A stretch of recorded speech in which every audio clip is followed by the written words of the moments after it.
BBA, BCA, BCom computer కోర్సులో 100% placement లభించే ఏకైక డిగ్రీ కాలేజ్ కూకట్పల్లిలోని I3 డిగ్రీ కాలేజ్ 8367215215. నమస్తే రమ్మగారు. నమస్తే జయ. రమ్మగారు, దేవునికి సంబంధించి ఎలాంటి ఫోటోలు పెట్టుకోవాలి అనే విషయం మనం చాలాసార్లు మాట్లాడుకున్నాం. ఎలాంటివి పెట్టుకోకూడదు, మన దేవుడి రూమ్లో ఎలాంటి ఫొటోస్ పెట్టుకోకూడదు?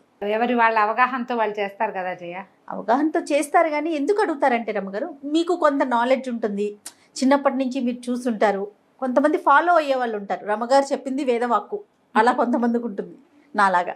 అదేంటంటే ఇప్పుడు ఎలా అయింది, ఇది వరకు తీర్థయాత్రలు ఎప్పుడో ఎవరో ఎక్కడో సకృత్తు రేర్గా వెళ్ళేవాళ్ళు.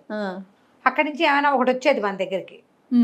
ఇప్పుడు మనం వెళ్ళిపోతాం, అందరూ వెళ్ళిపోతారు. వెళ్ళిన ప్రతి వాళ్ళు ప్రసాదంతో పాటు ఓ ఫోటో, ఓ ఇది, ఓ అది, ఓ ఇంకోటి ఏమిటో పంపిస్తారు.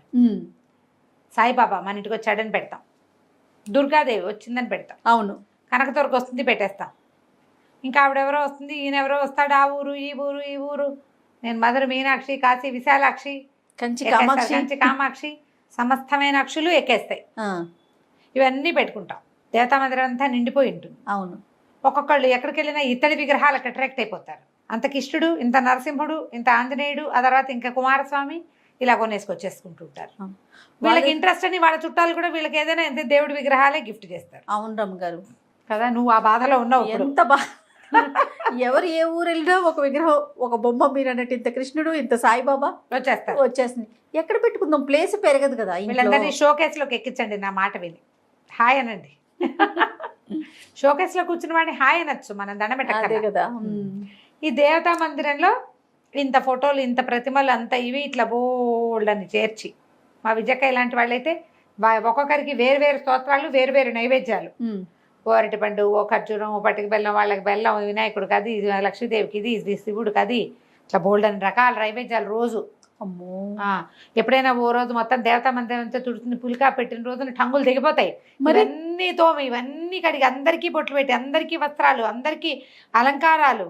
దీంతో చాలా కష్టం. దీంతో పాటు చనిపోయిన మన తాతగారు, భర్తో, నాయనో, అమ్మో, వాళ్ళ పటాలు దేవుడి పక్కన పెట్టేస్తారు. దేవతా మందిరంలో ఉంటాయి.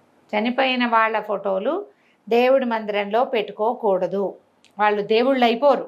అదే కదా, మనకి దేవుడు, మనం ఎలా చేయాలి, విడిగా పెట్టుకోవాలి. దేవతా మందిరం వేరు, మన ఇంట్లో నుంచి పెద్ద కీర్తిశేషులైన వాళ్ళని వేరుగా పెట్టాలి. ఇది స్ట్రిక్ట్ రూలే. పాటిస్తే పాటించండి, లేకపోతే లేదు, మీ ఇష్టం. రూల్ అయితే రూల్ అయితే ఇదే రూలు. చనిపోయిన వాళ్ళు అమ్మ మీద ఎంత ప్రేమ ఉన్నా సరే, ఓకే, ఎంత ప్రేమ ఉన్నా మనం విడిగానే పెట్టుకోవాలి. కావాలంటే విడిగా ఎక్కడైనా పెట్టుకుని రోజు పూలు దండేయచ్చు, పూలు పెట్టచ్చు, బొట్టు పెట్టచ్చు, పర్వాలేదు. హారతులు, నైవేద్యాలు అవి చేయకూడదు మరణించిన వారికి. అది తప్పు, అది మనం భగవంతుడికే చేస్తాం. చనిపోయిన వారికి హారతులు, నైవేద్యాలు కూడా ఇవ్వద్దు. చాలా మంది ఇళ్ళలో చూసాను రమ్మగారు. ఏమో పాపం వాళ్ళు దేవుళ్ళు అయిపోయారు అమ్మా నాన్న అనుకుంటారు. దేవుళ్ళు అయిపోరమ్మా. కర్పూరం తిప్పేసి, అగరబత్తులు వెలిగిచ్చేసి, ఏమో పాపం వాళ్ళ ఇష్టం, మనం చెప్పలేం. కానీ అది చేయకూడదమ్మా, అది పద్ధతి కాదు, మనం ఇష్టం. అలాగే చెప్పాలి కదా. అక్కడి నుంచి మనది ఫోటో సమయాచారం. మనది సమయాచారం అంటే సౌమ్యమైన పూజా విధానము. ఆదిశంకర్లు ప్రతిపాదించింది. మీరు లలితా సహస్రం చూస్తే అమ్మవారిని సమయాచార తత్పర అని చెప్తారు. అందులో కౌల మార్గ తత్పర సేవిత లాంటి పదాలు కూడా ఉన్నాయి. ఆవిడకి ఆ మార్గము ఇష్టమే, కానీ ఈ మార్గంలో భయం లేని మార్గం ఇది. సౌమ్యమైన దేవతార్చన మంచిది కుటుంబీకులకి. మనం ఎవరికి చెప్తాం జయ, అదెవరో బాగా తెలిసిపోయిన వాళ్ళకి మనం చెప్పము. అవును అవును, మామూలు మనలాగానే ఏదో సామాన్యంగా పొద్దునే ఆనందిని రాత్రి పడుకుని నిద్రపోయి ఏదో ఇంట్లో పూజ చేసుకునే వాళ్ళకే కదా చెప్తాము. అంతేగా. సామాన్యులందరూ కూడా ఉగ్రదేవతలని దేవతార్చనలో పెట్టుకోకూడదు. అంటే దశమహావిద్యల్లో ఉన్నవాళ్ళు, ఓకే. తర్వాత ఏమో సప్తమాతృకలు. ఈ సప్తమాతృకలకి వాటికి మంచి పూజా విధానం కావాలి, బలమైంది. అన్న నివేదన కావాలి, అన్నం సంతర్పణ జరగాలి. ఎప్పుడు మనం అవేం చేయము, ఏదో మామూలుగా చేసుకుంటాం. పండో ఫలమో అరటిపండు నైవేద్యం పెడతాం. ఓ తాంబూలంలో అరటిపండు లేకపోతే తలా ఒక అరటిపండే తాంబూలం ఇస్తాం. మన జీవితాలు అవి అంతే కదా. అంతే. అవి ఎక్కడ ఉండొచ్చు, దేవాలయాల్లో, పెద్ద పెద్ద మఠాలు, పీఠాలలో. అక్కడ ఏంటంటే విస్తారమైన అర్చన, అన్న విశేషంగా అన్నార్చనలు జరుగుతాయి. అమ్మకు చూపిస్తారు అవన్నీ, అవి అందరికీ పెడతారు. మనం అంతవి చేయకూడదు. మనం ఏం చేయొచ్చు, ఓ లలితాదేవి సచామర రమావాణి సవ్యదక్షిణ సేవిత, అలా ఉన్నది సాత్విక రూపం. అటు ఇటు రమా లక్ష్మీదేవి సరస్వతీదేవి వింధ్యామాటలు పట్టుకుని ఆవిడ ఇట్లా కూర్చుని ఉంటుంది చక్కగా. చాప బాణ హస్తగా ఉంటుంది. బాణాలు ధనుర్బాణాలు అవి పట్టుకుని పాశాంకుశాలు అవి ధరించి స్థిమితంగా కూర్చుంటుంది. అలాంటి లలిత చిన్న అన్నపూర్ణాదేవి విగ్రహం పూజలో ఉండాలి. ఓ వినాయకుడు ఉండొచ్చు. ఈ వినాయకులలో అష్టవిధ గణపతులు చాలా మంది ఉన్నారు కదా, అవన్నీ మనం పెట్టుకోం. సాత్వికంగా ఎడం వైపుకి తొండ ఉండి స్థిమితంగా ఉన్న వినాయకుడిని, నాట్య గణపతిని వాటిని పెట్టరు పూజల్లో, అది పనికిరాదు. సాత్విక గణపతి స్థిమిత రూపుడు కూర్చున్నవాడు, అర్చన అందుకోవడానికి సిద్ధంగా ఉన్నవాడిని పెట్టుకుంటాం. ఓకే.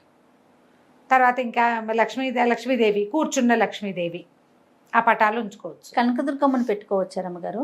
కనకదుర్గని ఏమన్నది పులి మీద సింహం మీద వాహినిగా సింహవాహిని అలా పెట్టుకోకూడదు. మనకి సాత్విక రూపం అమ్మవారి ఫోటో చూపిస్తారు చిన్న నవ్వు మొహంతో. కేవలం ఏవైనా సాత్విక రూపంలో ఉన్న పటాలు పెట్టుకోవాలి, అంతేనండి? ఉగ్రదేవత ఉగ్ర ఆవిడే ఉగ్ర నరసింహస్వామి. నరసింహస్వామి కూడా లక్ష్మీ నరసింహుడిని పెట్టుకోవచ్చు.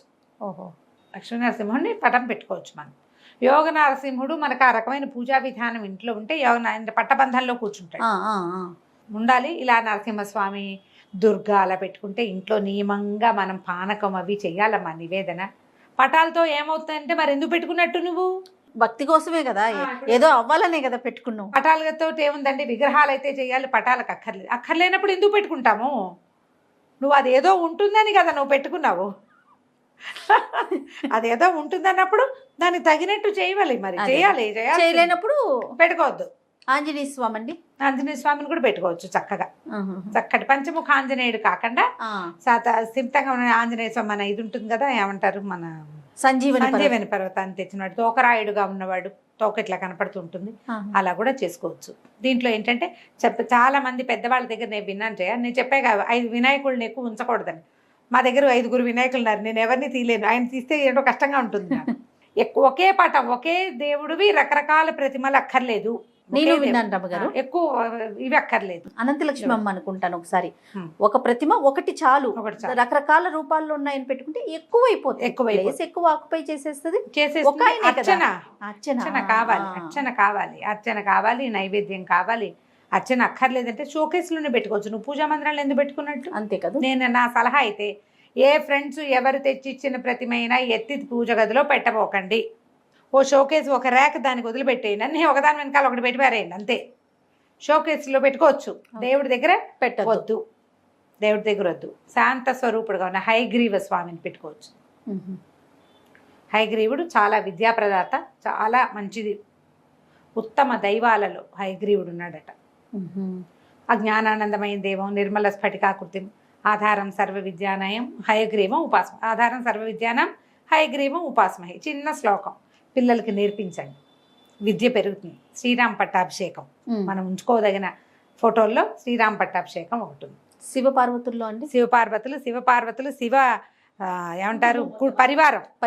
వినాయకుడు షణ్ముఖుడు కూడా ఉన్నది పెట్టుకుంటే చాలా మంచిదట. ఇప్పుడు ఆయుష్ హోమం చేస్తే చాన్నాళ్ళ క్రితం పిల్లల పేరుతో ఏదో ఆయుష్ హోమం చేస్తే అప్పుడు ఆయన చెప్పారు, మా పురోహితులు సుబ్రహ్మణ్యం గారే నాకు గుర్తున్నా, ఆయన శివపరివారం తీసుకురండి, అది ఇంట్లో ఉంచుకోండి, శివపరివారం ఉండటం చాలా మంచిది. మా ఫ్రెండ్ ఒకరు వెండి ప్రతిమ ఒకటి ఇచ్చారు, శివపరివారం చాలా బాగుంటుంది, చక్కగా పరివారం పెట్టుకుంటాం. ఇలా పెట్టుకోవాలి. కానీ మీరు ఆలోచించండి, ఉగ్రదేవతలు తర్వాత ఏమో ఇలా శంఖచక్రాలు అవి పట్టుకుని ఉన్నటువంటి విష్ణు స్వరూపాలు ఇంతంతవి ఫోటోలు అవి కాకుండా అలా ఒక్క విష్ణువే ఉన్నవాడు కాకుండా పక్కన లక్ష్మి ఉన్న విష్ణువు. స్వామి పై నుండి కింద నుంచి మనకి లక్ష్మీదేవి ఉన్న ప్రతిమలు కూడా కనిపిస్తూ ఉంటాయి రమ్మగారు. అంటే కళాత్మకంగా రకరకాల ఐడియాలు చేస్తున్నారమ్మా, మనం చెప్పలేకపోతాం కదా. తిరుపతిలోనే తీసుకున్నారు, ఎవరో తీసుకొచ్చి ఇచ్చారు, ఇంట్లో ఉంటారు. ఈ ప్రతిమలన్నీ ఫోటోలన్నీ దేవుడి దగ్గరికి చేర్చకుండా పెట్టుకోండి. ఇంకంతే చేయాలమ్మా. మీరు ఆలోచించుకోండి ప్రధానంగా. ఇప్పుడు చాలా మంది రకరకాల దేవతల ఉపాసనలు అవన్నీ చెప్తున్నారు కదా, మరి ఈ ఉపాసనలు అవన్నీ ఏదైనా తాత్కాలిక ప్రయోజనం కోసం, తాత్కాలికంగా కొద్ది రోజులే, ఫలానా రోజు మంచిదంటే ఆ ఒక్క రోజే చేస్తే మంచిది తప్ప దాన్ని నిత్యార్చనలో పెట్టుకోకూడదని భావిస్తున్నాను జయ నేనైతే. ఎందుకంటే ఇది మనకి వారాహి అర్చన అవన్నీ కూడా శ్యామల వారాహి ఇవన్నీ కూడా మంత్రాధిష్టాన దేవతలు, వాళ్ళందరినీ మనం నిత్యము అర్చన చేయటం అనేది అసలు మన విధానంలో లేదు, కానీ కొత్తగా వచ్చేసింది. అనొచ్చు అనకూడదు రమ్మగారు, లేటెస్ట్ టెక్నాలజీలో భాగంగా వారాహి పూజ అనేది కూడా ఇది కూడా కొత్తగా వచ్చింది కదా రమ్మగారు. ఇంతకు ముందు విన్నామా అసలు? వారాహి అమ్మవారి ప్రతిమ కూడా తెలియదు. ఇప్పుడు వేవేలుగా ప్రతిమలు వారాహి పూజ, ఫోటో ట్రెండింగ్ లో ఉంది వారాహి. ఇప్పుడు శ్యామలు కూడా ట్రెండ్ లోనే ఉండేది. శ్యామల్ని కొంచెం పక్క పెట్టి వారాహి చేస్తే మనం ఎవరినైనా ఏదైనా చేసేయచ్చు, అలాంటి భావాలు కూడా విపరీత ధోరణులు కదా. అలాంటి వాటిల్లోకి వెళ్ళబోకండమ్మా. ఎవరినైనా మీ చేయగలిగేది మిమ్మల్ని ఏం చేస్తుందో చూసుకోండి. కరెక్ట్ చెప్పారు. ఎవరి కోసమైనా వాళ్ళు పాడవ్వాలి, వాళ్ళ ఇదవ్వాలి అని చేసిన పూజ మనల్ని ఏం చేస్తుంది, మిమ్మల్ని ఏం చేస్తుంది అది ఆలోచించండి. తుప్పు మరకలు అంటిస్తుంది, తుప్పు ఐరన్ ఓ ఇనపరాడ్డుకి తడిపామనుకో ఆ మరక బట్టలకు అంటుతుంది. దీనికి ఏమవుతుంది, కొన్నాళ్ళకి మేకు కూడా పాడవుతుందమ్మా. అవును కదా, కొంచెం టైం పడుతుంది అంతే అంతే. కానీ ఇది పాడవటం మాత్రం మాందు. పొరపాటును కూడా అలాంటి పనులు చేయబోకండి. ఈ సమస్య నాకు తీర్చమనాలి, అవతల వాడు ఏ సమస్య ఎవడి వల్ల వచ్చిందో వాడు పోవాలని కోరుకోకూడదు, అది చాలా పొరపాటు. అలా కోరి మీరు ఏ ఆరాధనైనా చేస్తే, ఏ ప్రతిమా విశేషాన్నో ఏ ఫోటోనో తెచ్చిపెట్టుకుని ఆమెను పూజించటం మొదలుపెట్టారా, మీ సమస్య తీర్చిన శక్తి మిమ్మల్ని మింగుతుంది తర్వాత. అమ్మ ఎవరికైనా అమ్మే, అమ్మ ఎవరికైనా అమ్మే. నువ్వు చేస్తావు తప్పు, నువ్వేమి దేవుడివి కాదు, అంతే కదా. నువ్వు అది ఇంకొక ఆ తప్పుకి నిన్ను పట్టుకుంటుంది అమ్మ, అంతే కదా. ఆ తప్పులకి నిన్ను పట్టుకుంటుంది. నాకు ఈ సమస్య తీర్చమ్మా, నన్ను ఇందులో నుంచి బయటపడేయి అని మొక్కుకోవాలి, అని మొక్కోండి, అని దండం పెట్టుకోండి. అలాంటి ప్రతిమా విశేషాలని తెచ్చి పెట్టుకోండి. సుబ్రహ్మణ్యం కూడా పెట్టుకోవచ్చు చేయ. బాలసుబ్రహ్మణ్యం పెట్టుకుంటే చాలా మంచిదట. సుబ్రహ్మణ్యుడు బాలసుబ్రహ్మణ్యుడుగా ఉండాలి, సంతానానికి పిల్లలకి చాలా మంచిది. అవి పెట్టుకోవచ్చు. ఆలోచించుకొని పెట్టుకోవటమే రమ్మగారు. అంతే. ఇలా శూలపాణిగా ఉన్నది అమ్మవారు, మహిషాసుర మర్దినిగా ఉన్నది పెట్టుకోకూడదు, అవి పెట్టుకోకూడదు. అంత మంచిది కాదు. అది ఎప్పుడు పెట్టుకోవాలి, మంచిది కాదంటే ఆమె చేయడానికి కాదు, అంత పవర్ని మనం తట్టుకోలేమని. అది విశేషంగా మహర్నవమి నాడు అర్చన, అంతే. ఆ పూట ఆ ఫోటో ఉంటే పెట్టుకుని దండం పెట్టుకుని అవతారాలు వేస్తారు గుళ్ళో. ఏమి సంవత్సరం అంతా చూపించారు మనకి, ఏడాదికి ఓసారి మహిషాసుర మర్దిని పెద్ద స్వరూపంలో చూపిస్తారు, భయం వేసేలాగా. తెల్లారేపాటికి తీసేస్తారు. ఎందుకు తీసేస్తారమ్మా, ఏ దేవాలయంలో ఎందుకు ఉంచకూడదు కదా.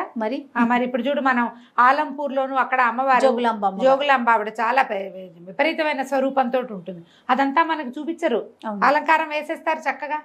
సాత్విక రూపంలోనే నీకు ప్రదర్శన ఇస్తారు. గుళ్ళో చేసినప్పుడు నువ్వు ఇంట్లో ఏం చేయాలి, మరి కాస్త జాగ్రత్తగా ఉండాలి కదా. అందుకని సాత్విక స్వరూపంలో ఉన్న అమ్మని, అయ్యవారిని ఆరాధించండి, అది మంచిది.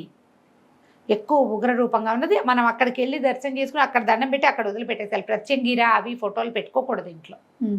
ఆ ప్రత్యంగి మనకి ఏదైనా సమస్య ఉంటే ప్రత్యంగిర అర్చన చెప్పారు అనుకో, నీకు ఆ సమయం తీసాక యాంటీబయాటిక్ మానేస్తాను చూడు 5 days కోర్స్ తర్వాత, అంతే. అది అయిపోగానే ఈ అమ్మవారిని తీసి లోపల పెట్టాలి, అంతే. ఓ దండం పెట్టి మళ్ళీ అవసరం వచ్చినప్పుడు పిలుస్తావమ్మా, అందాక పెట్లో కూర్చో బంగారు తల్లి అని ఓ 2 పువ్వులు గంధం పెట్టి లోపల పెట్టేసుకోవాలి. ఇలా చేస్తే మంచిదమ్మా. ఇది స్థిమితమైన పూజా విధానం. మీరేదో శత్రునాశనాలు అవి చేసేసేద్దాము వీటితోటి అని భావించకండి. అలా చేయగలిగేవి మనకి మంచిది కాదు. నమస్తే. నమస్తే.